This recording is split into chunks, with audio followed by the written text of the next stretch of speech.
Well, honestly. It's just a time lapse. Just so, write like, whatever you want. I just have to write something? Yeah. Write whatever you want. How do I feel? Fuck.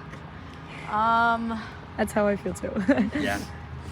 God, this is so depressing. Oh my It's God. fine. It's okay. Someone wrote like I want to cry, so. Sorry, Yeah. guys. It's all right. I wrote drained, so. Feeling really empty lately.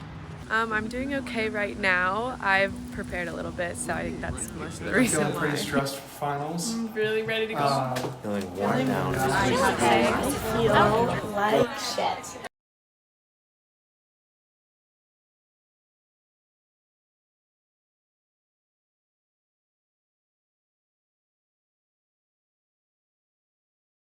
If you're not struggling right now on some level, you're not paying attention, right?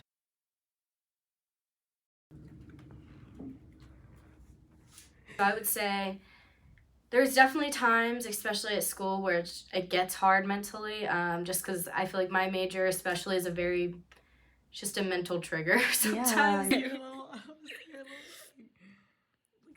I would say maybe like 5 to 6 hours on like chiller weeks, and then on my busy days I'm probably in here for every bit of my waking moment besides class.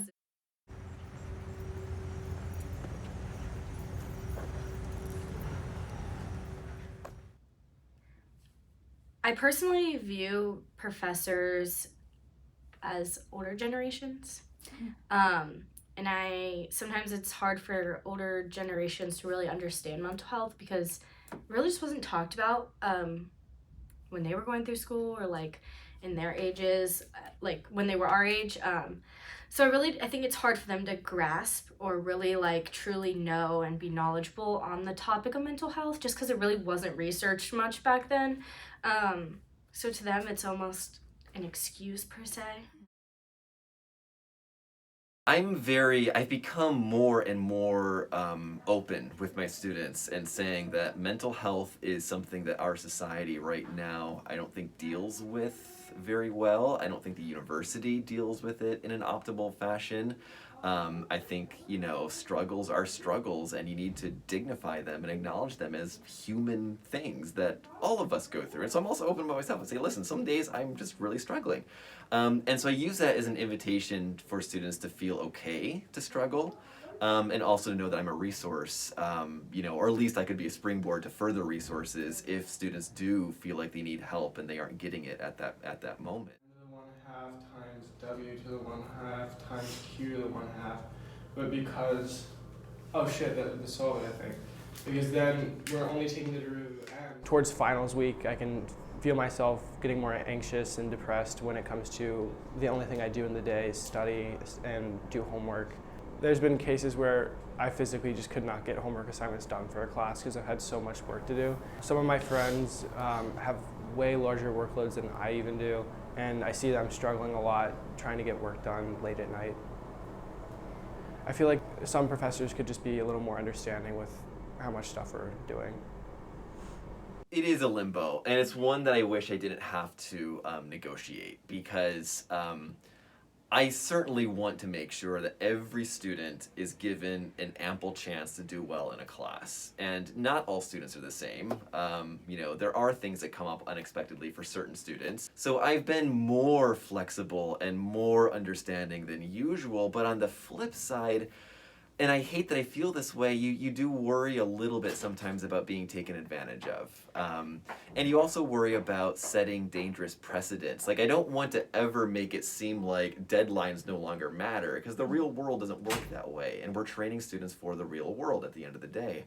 And especially nowadays, I think there's a balance that needs to be hit right. And the balance is, on one side, I want to make sure that there's rigor. Rigor is important. I know students often say, at least, that they'd rather not have rigor, but you don't learn anything unless you really kind of have, a good deal of responsibilities on your shoulders in terms of daily homework, studying for exams, taking for exams, doing research for papers.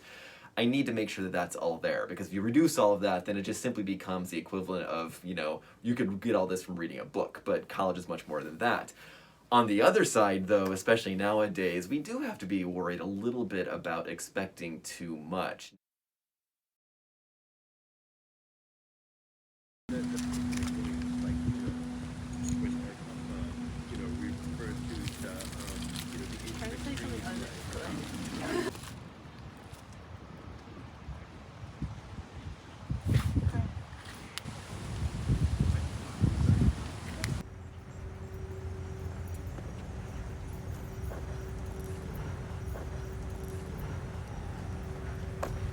I don't know what the answer is. I just feel like, you know, I don't know that there's like a recipe list that says, here's the 5 things that we need to do better. It's more of a holistic, I think cultural, let's look out for each other, let's be nice to each other, let's be kind to each other, let's be accepting of each other.